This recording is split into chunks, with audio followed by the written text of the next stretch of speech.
Bonjour, ici André Villeneuve, député du magnifique comté de Berthier. Il y a 280 ans, en 1737 plus précisément, l'intendant de la Nouvelle-France écrit à Louis XV pour lui annoncer que le chemin du roi est roulant de Québec à Montréal. Pendant plus de 100 ans, circulent sur cette voie des calèches, des carrioles en hiver, des diligences, des malle-postes, avec des relais et des lieux d'hébergement pour le repos et le repas.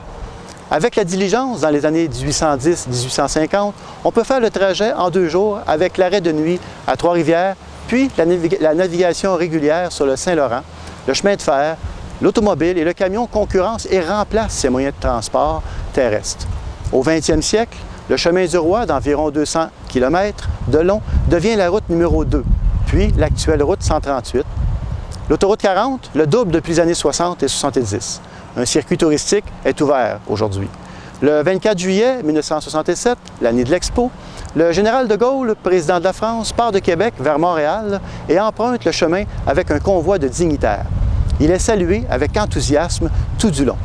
Il s'arrête souvent, par exemple à Louisville, Berthier et Repentigny. On se souvient de sa fameuse phrase, lancée du haut du balcon de l'Hôtel de Ville de Montréal, « Vive le Québec libre ». Le monde entier les entend.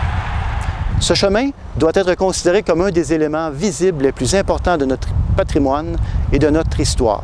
Et à tous ceux qui nous écoutent, ceux qui demeurent tout le long du chemin du roi, que ce soit des citoyens, que ce soit des élus municipaux, nous devrions et nous devons, je pense, en l'honneur de ce chemin, lorsque nous y intervenons, faire mieux, faire beaucoup mieux et faire beau.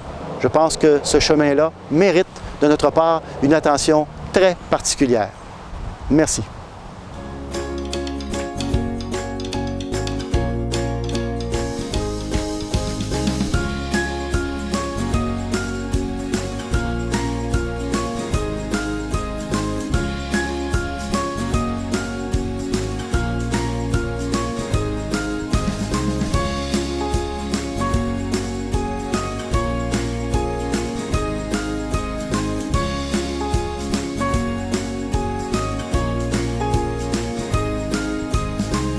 Bienvenue chez nous.